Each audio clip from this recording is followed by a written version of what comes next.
You ever stop and think about how an AI like ChatGPT can just talk? I mean, it can write a poem, break down quantum physics, or even crack a joke. It seriously feels like magic, right? But it's not. It's actually the result of decades of incredible work, all focused on teaching computers to understand our most complex, most human creation, our language.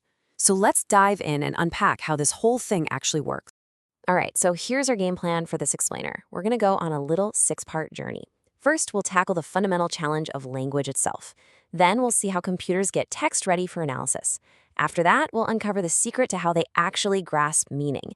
From there, we'll see how they learn the rules of the game just by making predictions. Then we'll connect all those dots to modern AI, and finally, we'll take a peek at what the future might hold. Okay, so let's start with the first big hurdle, and it's a doozy. Human language is, well, it's messy. It's packed with nuance and context and all this ambiguity, and those are all things that computers, which are super logical and rule-based, just really struggle with. This classic joke from Groucho Marx just illustrates the problem perfectly. Think about it. One morning, I shot an elephant in my pajamas. How he got into my pajamas, I don't know. As humans, we get it instantly, right? We see both meanings, and that second one is hilarious. But for a computer, it's a total roadblock. It has to ask, what does in my pajamas actually describe? The person doing the shooting or the elephant? And that, right there, that's the core challenge of ambiguity. So the whole field of science dedicated to solving this exact puzzle, it's called natural language processing, or NLP for short. And its entire mission, its whole reason for being, is to build a bridge between our kind of fuzzy, contextual human language and the super precise black and white world of computers. Okay, so before a computer can even start to understand a sentence, it's got to do some prep work. You can't just throw raw text at it and hope for the best. Nope. You have to break it down into clean, manageable data. I like to think of it like chopping up your veggies before you start to cook. It's all about getting the ingredients ready. So this prep process has a few key steps. First up is what's called sentence segmentation, which is really just a fancy way of saying the computer finds all the periods and question marks to split up the text into individual sentences. Simple enough? Then comes tokenization. That's where each sentence gets broken down into individual words, or what we call tokens. And finally, we get to a really crucial step called lemmatization. So what in the world is lemmatization? Well, basically, it's the process of stripping words down to their root form, their lemma. So, for example, words like is and are both get boiled down to just be. Reading becomes read, and stories become story. Now, why is this so important? Because by doing this, the computer can understand that all these different looking words are all talking about the same core idea. And for analysis, that is an absolute game changer. All right, so our data is all prepped and ready to go. Now we get to the really revolutionary part, the big question. How do we get a machine to understand not just what a word is, but what it actually means? Well, the answer involves this brilliant, mind-bending leap from the world of linguistics straight into mathematics. And here it is, the big idea in a nutshell. We're going to represent the meaning of a word with numbers. Yeah, just a list of numbers, or what's called a vector. Now, I know that sounds super weird, but trust me, this one idea changes absolutely everything. And this visual illustrates the concept perfectly. Once you turn words into numbers, you can actually place them as points in this giant, multidimensional meaning space. Just look at this example. You can see how the word gay has literally traveled through this space over the decades. It starts out way back in the early 1900s, hanging out with words like cheerful and witty. But by the 1990s, its position has shifted dramatically, and now it's located right next to homosexual and lesbian.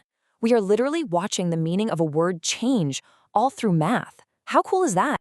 So these numerical representations, these lists of numbers for each word, they have a name, embeddings. And honestly, the best way to think about an embedding is like a GPS coordinate for a word's meaning. In this meaning space, a word like king would have coordinates really close to queen, but it would be miles and miles away from, say, cabbage. And this is how computers finally start to get a handle on all the subtle relationships between words. Okay, so our computer gets that words have meanings, and that those meanings can be represented by numbers. That's a huge step. But what about grammar, sentence structure, the rules of language? How does it learn all that? Well, instead of trying to teach it a giant rule book, we do something much simpler.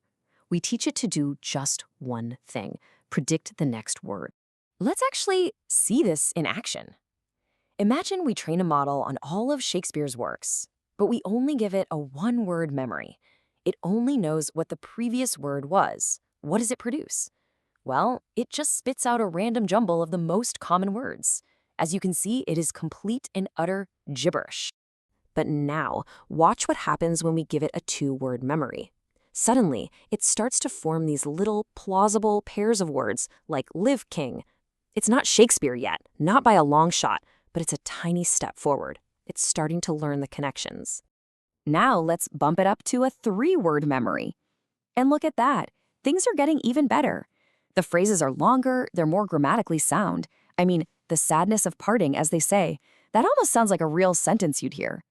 And finally, let's give it a four-word memory. And wow, the text is surprisingly coherent now. It knows King Henry is a name, and it can build a pretty complex sentence around it. So here's the crazy takeaway. Just by learning to predict the next word based on the last few, the model is implicitly learning grammar, style, and structure, all without ever being taught a single explicit rule. It's learning by doing. So we just saw how a simple prediction model can basically teach itself the rules of Shakespeare. Now, I want you to take that core idea and imagine scaling it up, like way up, because that's exactly how we get to the AI we all use today. Those little Ngram models, they're the direct ancestors of the huge, powerful neural networks that are the brains of modern AI. And that brings us to the term you've probably heard a lot, the large language model, or LLM. At its heart, an LLM is doing that exact same prediction task we just saw, but the scale is just mind-boggling. It uses a super complex neural network, and instead of just being trained on Shakespeare, it's trained on a massive chunk of the entire internet. And its memory, its context window, it's not just 4 words. We're talking thousands. Now, what's really fascinating is how we can actually guide these massive models. So look at this. If you give it a standard math problem, it might just spit out the final answer, and it might even get it wrong. But check out what happens when you add a simple little phrase. Let's think step by step. All of a sudden, the model doesn't just give the answer, it generates the entire reasoning process first, step by step, just like we asked. This trick is called chain of thought prompting, and it dramatically improves the AI's ability to solve complex problems, basically by forcing it to predict a logical sequence of thoughts before blurting out the answer. So where does all this lead? I mean, as these models get better and better at mastering our language by just learning from all our data, they also start to expose some, let's just say, fascinating and sometimes problematic challenges and quirks. And it all comes from the fact that they're learning purely from statistics. Take a look at this incredible example from the Hungarian language. Hungarian has a pronoun ő, which is totally gender neutral. So when an AI that's been trained on mountains of English text has to translate it, it's forced to make a choice. What does it do? It just looks at the statistics. In its data, the word nurse shows up way more often with she, so that's the connection it makes. And on the flip side, CEO is statistically linked to he. Now, the important thing to remember is that the AI isn't being sexist. It's not making a judgment. It's simply acting like a mirror, perfectly reflecting the most common patterns and biases that it found in all the human text we fed it. And that really leaves us with a final and pretty crucial question. We are clearly building these incredibly powerful tools that understand us better than ever. But as these machines learn our language, not through rules, but by mapping all of its statistical patterns, what are they learning about us? What unexpected connections, hidden biases, and deep structures are they uncovering about the very way we think and communicate?